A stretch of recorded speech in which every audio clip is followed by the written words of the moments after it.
Practice and procedure act full court समाअत और full तरह से जारी है।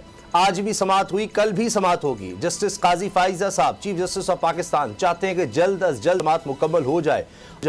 आज भी हमने देखा कि बहस जारी रही, दलाइल जारी रहे, लेकिन दिलचस्प बात यह भी रही कि जजेस के दरमियान आपस में भी एक बहस नजर आई। जब जस्टिस मुनीब अख्तर साहब बार बार सवाल पूछना चाह रहे थे वकील साहब से, लेकिन काजी फाइजा साहब कह रहे थे कि अभी सवाल मत करें और वकील साहब को अपने दलाइल मुकम्मल करने दें। जस्टिस मुनीब अख्तर साहब ने कहा कि मैं सवाल करने का हक रखता हूं क्योंकि मैं इस बेंच का हिस्सा हूं, मुझे सवाल करने देना चाहिए।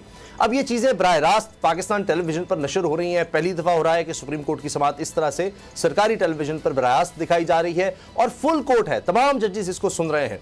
और कहा जा रहा है अब तक एक अंदाजे के मुताबिक लगभग 800 के करीब केसेस होंगे जो पेंडेंसी में चले गए, यानी जो सुने नहीं जा सके, इसलिए कि तमाम सुप्रीम कोर्ट के जजेस, जितने भी जजेस हैं, वो सिर्फ और सिर्फ इस केस को सुन रहे हैं, जो बुनियादी तौर पर इस हवाले से है कि क्या प्रैक्टिस एंड प्रोसीजर एक्ट के जरिए जो चीफ जस्टिस के इख्तियारात हैं वो अब एक कमेटी के सुपुर्द किए गए, 3 जजेस उसमें शामिल होंगे, वो होना चाहिए या नहीं होना चाहिए।